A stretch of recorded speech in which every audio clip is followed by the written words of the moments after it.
તમે જેમણે વાત કરી ને કે કોમ્પિટિશનને તમે એ નજરે નથી જોતા, એમાં જ્યારે આપણે આ પોડકાસ્ટ પર નક્કી થયો ને ત્યારે બધું રિસર્ચ ચાલતું હતું. એટલે હું ઘણી બધી વિડીયોઝ જોતો હતો બાલાજી વિશેની, ઘણી બધી ડોક્યુમેન્ટરી જોઈ, ખૂબ બધા આર્ટિકલ્સ વાંચ્યા. તેમાં મારે એક બે જગ્યાએ મીડિયામાં અને ડિજિટલ મીડિયામાં, પ્રિન્ટ મીડિયામાં બધે મને એક બે વસ્તુ નજરમાં આવી હા કે હલ્દીરામ સાથે જે થયું હતું બરોબર, ત્યારે બાલાજી એની સાથે ઊભું રહ્યું હતું બરોબર. હા, તો એ શું છે ને મારે તમારી પાસેથી જ જાણવું છે. હલ્દીરામની ફેક્ટરી ફાયર થઈ ગયું, હમ સમજી લેજો. એટલે જે યુપી વાળી ફેક્ટરી છે ત્યાં, હા, યુપીમાં, યુપીમાં, હા દિલ્હીમાં યુપીમાં છે ને, હા હા એમાં ફેક્ટરી હતી, આખી પૂરી નષ્ટ થઈ ગઈ. હમ અત્યારે કાંઈ હતા, સવારે કાંઈ થઈ ગયા, હમ સમજો. હમ હવે અમે એ જ ટાઈમે યુપી શરૂ કરવાની તૈયારી કરતા હતા. બરોબર. તો આમ જોઈએ તો કુદરતે અમને આમ આમ આપી દીધો રસ્તો, ક્લિયર કરી દીધો ક્લિયર થઈ કે ગયો, જાઓ, કારણ કે કોમ્પિટિટર જ કોઈ નહીં હટી કોમ્પિટિટર. ગયો. હા બધું માર્કેટ હલ્દીરામ પાસે. હા અમારે કાલથી ફૂલ ફેસમાં અમારું વેચાણ થવા માંડે. હમ એનો ફોન આવ્યો મને હમ કે અમે 4 ભાઈ અહીંયા છીએ ને એક ભાઈ અમારા રાજકોટમાં છે. એટલે મેં કીધું હું ફોન કરવાનો હતો, પણ મેં કીધું થોડું શાંત પડે પછી તમને ફોન કરું. એને મેં એમ કીધું કે જાન બચી તો લાખો પાય, હવે અબ આગે કરના ક્યા વો સોચો. એટલે કે એના માટે જ અમે અમારી બ્રાન્ડ ટકાવી રાખવા માટે જ તમને ફોન કર્યો કે તમે માલ બનાવી આપો. એટલે મેં કીધું 2 કલાક મને આપો. અમે અમારા મેનેજમેન્ટને પૂછ્યું તો કે હવે આપણે ચાલુ કરી દઈને, આપણે તો મેદાન ખાલી છે. મેં કીધું આપણે ઇન્સાન છીએ, વેપારી પછી બન્યા. તો ઇન્સાનનો ધર્મ છે કે દુશ્મને ઘાયલ થયો હોય ને તો એને હોસ્પિટલે લઈ જવાય, ઇન્સાનિયત કહેવાય. તો એને હા પાડી દીધી અમારા નેક્સ્ટ મેનેજમેન્ટે કે નહીં, તો આપણે એને માલ બનાવી આપશું. અમે એને 2 વર્ષ સુધી માલ બનાવી દીધો અને એની બ્રાન્ડને ખતમ ના થવા દીધી, એને કન્ટિન્યુ જ કરાવી દીધી અમે. શું વાત. અને અમારો વિશ્વમાં ડંકો પડી ગયો કે તમે જેમ કહો છો, ઓલ આ નમકીન ક્ષેત્રમાં એક સિક્કો પડી ગયો કે નહીં, બાલાજી છે એ કોમ્પિટિટર નથી, એક ઇન્સાનિયતના આધારે કંપની આગળ વધી રહી છે. ખાલી નમકીનમાં નહીં, કોઈ પણ બિઝનેસ માટે આ એક એક્ઝામ્પલ કહેવાય હા કે કોમ્પિટિટરને આ રીતે હેલ્પ કરવી. એટલે કારણ કે આ તો તમે યુપીમાં એન્ટર થવાના હતા અને આવું થયું, આખું માર્કેટ એકદમ ઓપન થઈ ગયું ને, હા કે તમે ધારો એ રીતે તમારું આખું સેટ કરી શકો. હા, સેટ કરી શકીએ, પૈસા કમાઈ શકીએ. હમ પણ પૈસા બધું નથી. એક માણસાઈ છે ને, હા એની જે શક્તિ હોય છે ને, હમ એ આજે અમેરિકા સુધી પહોંચી ગઈ છે. માણસાઈની શક્તિ તમે જાણો કે કેટલી કંપનીઓ અમેરિકા અમારી પાછળ આવી ગઈ, યસ, એને કારણે અમારી વેલ્યુ પણ ઊંચી વહી ગઈ. વેલ્યુ પણ છે કે યસ.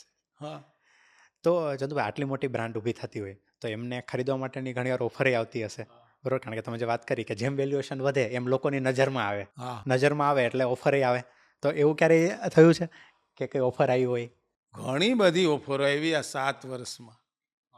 વિશ્વની કોઈ એવી નહીં હોય કે ઓફર ના આવી હોય અમારી પાસે. બધાની ઓફર આવી ગઈ, લગભગ કોઈ બાકી ના હોય. ઓહ, તો ક્યારેય મતલબ ડીલ આગળ વધી કે? મારું પહેલેથી હતું કે આપણે કોઈને નથી વેચવી, પણ અમારી નેક્સ્ટ હા જનરેશનની ઈચ્છા છે તો હા એ હા અમારે એની સાથે રહેવાનું. રાઈટ. મારે ક્યારે ઈચ્છા ન થાય કે કોઈને આ કંપનીને 1% આપીએ. હા, હા થોડીક આ વાતો કરતાં કરતાં એવું મન થયું કે પબ્લિકને આપવું જોઈએ, કારણ કે એ જાજી વ્યક્તિ છે અને પબ્લિક છે એને કારણે તો આપણે આગળ વધ્યા છીએ. પણ એના માટે જવા માટે એક કોઈક સારી કંપનીને રાખીએ તો એ બધું આવું કરતા રહેશે, એવું અમારી નેક્સ્ટ જનરેશનને વિચાર છે. તો એ ટૂંક સમયમાં ઓકે, તો ટૂંક થઈ સમયમાં, શકશે. થોડાક સમયમાં આપણે આઈપીઓ એક્સપેક્ટ કરી શકીએ છીએ? પેલા એક પી વાળાને આપશે હા અને એ પછી પી વાળો આઈપીઓની તૈયારી કરશે અને લગભગ 2-3 વર્ષની અંદર આઈપીઓ આવવાની સંભાવના ખરી. શક્યતા છે. બાલાજીની વેફર કહેવાય ને કે એટલે આમ ટેસ્ટ તો પહેલેથી કરેલી જ હોય, પણ મારે થોડુંક એના વિશે જાણવું છે કે બાલાજીની વેફર ખાધા પછી જે પેલો ચટપટો ટેસ્ટ આવે છે ને, એનું સિક્રેટ શું છે? એ તો એક કપડાં કહેવાય. ટેસ્ટ છે ને એ કપડાં છે. એટલે તમે સારા છો અને સારા કપડાં પહેર્યા, એ સોનામાં સુગંધ કહેવાય. પણ મેઇન તમે પોતે સારા હોવા જોઈએ. એમ પ્રોડક્ટ સારી હોય ને તો જ તમને એ ટેસ્ટ ઉપડે છે. દાખલા તરીકે તમે વેફર બનાવો ને હું તમને મસાલો આપું તો એવી નહીં લાગે, સમજાણું? તમારી ઘરે હું ચા ને ખાંડ આપું તમને, પણ તમારે ઘરે દૂધ અલગ હશે, બનાવવાળા અલગ હશે, તો એ ચાનો ટેસ્ટ ચેન્જ થઈ જશે. એટલે સિક્રેટ કંઈ નથી હોતું. આમાં ઇન્ડિયન મસાલા જે આપણે છે એ સ્પાઇસીસ એ જ બધા ઇન્ડિયનનો યુઝ પણ થાય છે, છે અને થોડા બહારના પણ છે. બહારના પણ છે. ઓકે. એટલે એ મારો વિચાર નહોતો. હમ. હું મારા વિચારો પ્રમાણે ક્યારેય મેં એકદમ દેશી મસાલા જ આપ્યા. હા હા. એમાં તમને કહી દઉં, એક વેફરની કંપની થઈ ગઈ રાજકોટમાં, ભલે થઈ જાય. એટલે આ મારા વિચારો. પછી અમારે નવા વિચારો વાળા આવ્યા એટલે બધા ટેસ્ટ આપ્યા, હા. એટલે વળી કંપની બેસી ગઈ. સમજાણ? એટલે આપણે તો ઉપાડવા વાળા છીએ, કોઈને બેસાડવા વાળા નથી. પણ હવે આ વિચારો બધા ભેગા થાય, જાજા વિચારો, એટલે વધુ સારું થાય. વધુ હાથ રાણીયા હા, આપણે એટલે કહેવાય છે આપણે ને. કહીને એક સ્ટોનથી એક મોટી પાર બનતી હોય છે. પાર હોય તો બૂંદ બૂંદ ટકી અને એક મોટો સાગર બને છે. એટલે હું એક પ્રેક્ટિકલ, અમારી નેક્સ્ટ જનરેશન પ્રોફેશનલ, મારી ટીમ પ્રેક્ટિકલ અને એની પોતાની પ્રોફેશન, આ ટીમ વર્કથી કામ કરે છે. એટલે રો મટીરિયલ સારું આવે છે, સારી મશીનરીમાં પ્રોસેસ થાય છે, એટલે પ્રોડક્ટ સારી બને છે અને માપસરનો મસાલો પડે છે.